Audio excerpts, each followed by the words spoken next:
The past 2 weeks, we focused on Miriam and Moses, two important figures in the Exodus story.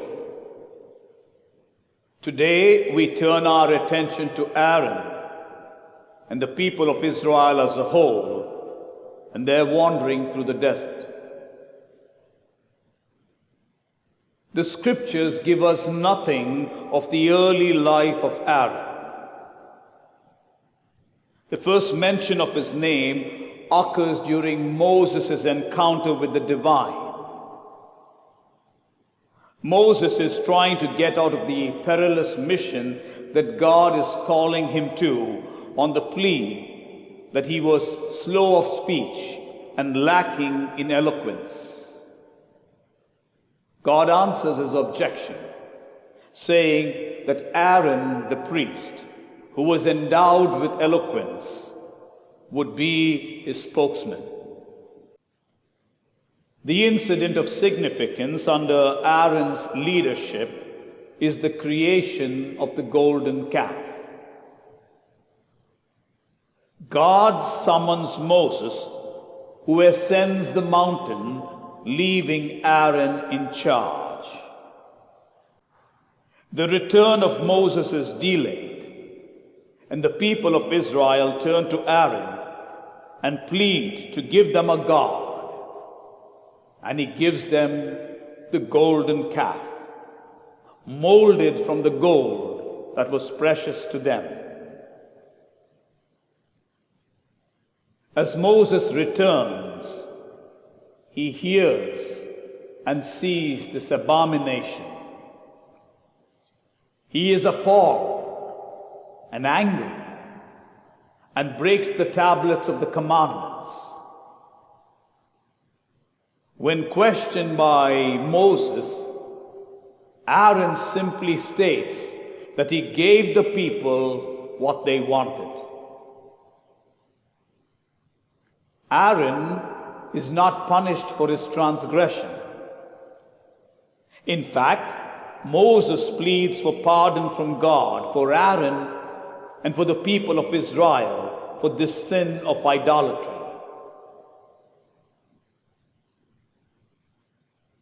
This incident makes us aware of our hunger for God, a must-have, immediately available God. The people of Israel could not tolerate the freedom of a God to be absent, remote, or inaccessible.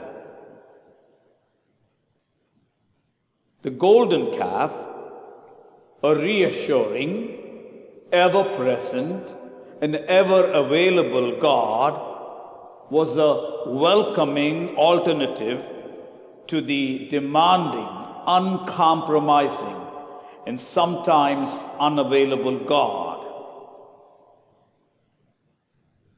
We are getting used to things on demand, and we would like to have a God at our beck and call. We can turn to what can give us instant gratification and make them gods for ourselves. What is remarkable in this whole incident is that even though Aaron failed, he was not punished. Moses pleads for him and the people of Israel, and the ever-compassionate and forgiving God relents.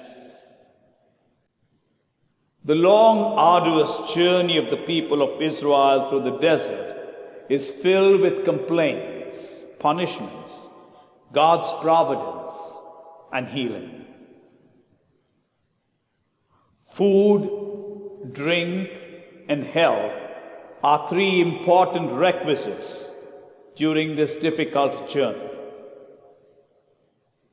The people complain that they miss the bread, the meat, the fish, the cucumbers, the leeks, the onions, the melons, and all the good things they enjoyed in Egypt.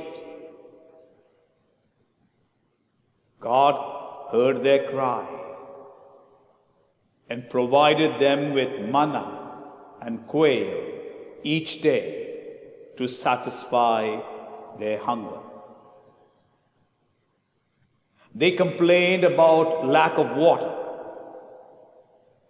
and God made sure they had water for themselves and for their cattle. When they murmured and complained, God punished them by sending serpents among them who bit and killed them. They cried out, and God saved them. God always came to the rescue of the people of Israel. After all, they were His chosen people. Over the past year, we have missed out on many things, and we have complained. We all would love to have things our way, always have a God who responds to on demand. Inasmuch as we might be drawn to look at the failure of Aaron and the complaints and the punishment of the people of Israel, I would like to remind you that in all these instances, Moses and sometimes Aaron intercede to God on behalf of the people. And the faithful God of the people of Israel is a forgiving God. During this season of Lent, we are invited to turn away from sin, from evil, and turn to God. We are all in need of forgiveness. Let us be mindful that our God is a faithful and a forgiving God, a God whom the people of Israel experienced through their wanderings in the desert, a God who continues to journey with us even when we wander away from Him.